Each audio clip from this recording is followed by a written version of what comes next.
387 runs, 360 runs, Lord's ground లో ఇంత high scoring thriller ఎప్పుడు చూడలేదు. ఒకవైపు రోహిత్ శర్మ వింటేజ్ సెంచరీ, మరోవైపు జో రూట్ మాస్టర్ క్లాస్, మధ్యలో జాకబ్ బెత్వెల్ సర్ప్రైజ్ పర్ఫార్మెన్స్, చివరికి ఇంగ్లాండ్ సిరీస్ విక్టరీ. ఈ మ్యాచ్ లో ఎంటర్టైన్మెంట్, రికార్డ్స్, డ్రామా, ఎమోషన్ ఒక్కటే కాదు, ఒక క్రికెట్ ఫ్యాన్ కోరుకునే ప్రతి ఎంటర్టైన్మెంట్ ఇక్కడ ఉంది. కానీ అద్భుతంగా ఆడిన రోహిత్ శర్మ ఉన్నా కూడా టీమిండియా ఎందుకు ఓడిపోయింది? అసలు ఈ మ్యాచ్ లో గేమ్ చేంజింగ్ మూమెంట్స్ ఏంటో చూద్దాం.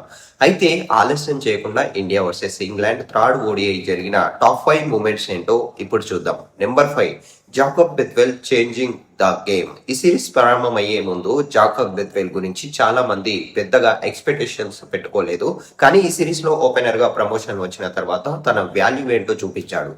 బెన్ డొకట్ తో కలిసి ఫస్ట్ వికెట్ తో 192 రన్స్ పార్ట్నర్షిప్ చేసి టీమిండియా బౌలర్లను పూర్తిగా ప్రెజర్ లోకి నెట్టేశారు. ఇది భారత్ పై ఇంగ్లాండ్ కి హైయెస్ట్ ఓపెనింగ్ పార్ట్నర్షిప్ లో ఒకటిగా నిలిచింది. అంతేకాదు, బ్యాటింగ్ తో మాత్రమే కాదు, బౌలింగ్ తో కూడా ఇంపాక్ట్ చూపించాడు. తన లెఫ్ట్ హ్యాండ్ స్పిన్ తో మిడిల్ ఓవర్స్ లో రోహిత్ శర్మ, విరాట్ కోహ్లీలను బౌండరీస్లు కొట్టకుండా కట్టడి చేశాడు. అంటే ఇంగ్లాండ్ కి ఒక కంప్లీట్ యూటిలిటీ ప్లేయర్ దొరికినట్టే. నెంబర్ 4, జో రూట్ అంటే కన్సిస్టెన్సీకి మరో పేరు. ప్రపంచంలో ఎంతమంది బౌలర్స్ మారినా ఒక్క విషయం మాత్రం మారడం లేదు, అదే జో రూట్ ఫామ్. ఈ మ్యాచ్ లో కూడా మొదటగా స్లోగా ఇన్నింగ్స్ బిల్డ్ చేసి చివర్లో పూర్తి గేర్ చేంజ్ చేశాడు. Result unbeaten 74 runs. దాంతో ఇంగ్లాండ్ స్కోర్ నేరుగా 387 రన్స్ కి చేరుకుంది. అతని లాస్ట్ 6 ఓడిఐ స్కోర్ చూస్తే 61, 75, 111 నాట్అవుట్, 76 నాట్అవుట్, 99 నాట్అవుట్, ఇప్పుడు 74 నాట్అవుట్. ఈ నెంబర్ చూస్తేనే అతను ఎందుకు ప్లేయర్ ఆఫ్ ద సిరీస్ అయ్యాడో అర్థమవుతుంది. నెంబర్ 3, రోహిత్ శర్మ ఈ స్టిల్ నాట్ ఫినిష్డ్. గత కొన్ని రోజులుగా ఒకే discussion, Rohit Sharma 2027 world cup ఆడతాడా లేదా? కానీ ఈ మ్యాచ్ లో రోహిత్ ఆన్సర్ ఇచ్చింది మాటలతో కాదు, తన బ్యాట్ తో. 110 బాళ్లలో 138 రన్స్, లార్డ్స్ లో ఫస్ట్ ఓడిఐ సెంచరీ, ఇంగ్లాండ్ లో ఓవరాల్ 8వ ఓడిఐ 100, కెరియర్ లో 34వ సెంచరీ. ఈ పిచ్ పై ఇతర భారత బ్యాటర్లు స్ట్రగుల్ అవుతుంటే రోహిత్ మాత్రం సిచ్యువేషన్ కి తగ్గట్టు బ్యాట్ స్పీడ్ మార్చుకుంటూ స్లోవర్ బాల్ ను కూడా ఈజీలీ బౌండరీస్ కి పంపించాడు. ఇది ప్యూర్ క్లాస్. కానీ అన్ఫార్చునేట్లీ మిగతా బ్యాటర్స్ నుంచి పెద్ద సపోర్ట్ రాకపోవడంతో ఈ బ్రిలియంట్ ఇన్నింగ్స్ కూడా విన్నింగ్ నాక్ కు మారలేదు. Number 2, India bowling completely failed. ఈ మ్యాచ్ లో అసలు టర్నింగ్ పాయింట్ ఏంటంటే అది టీమిండియా బౌలింగ్. జస్ప్రీత్ బుమ్రా ఇంజురీతో అందుబాటులో లేకపోవడం పెద్ద మైనస్ అయ్యింది. ప్రసిద్ధ్ కృష్ణ తప్ప మిగతా ఫాస్ట్ బౌలర్స్ సరైన లెంత్ మెయింటెనెన్స్ చేయలేకపోయారు.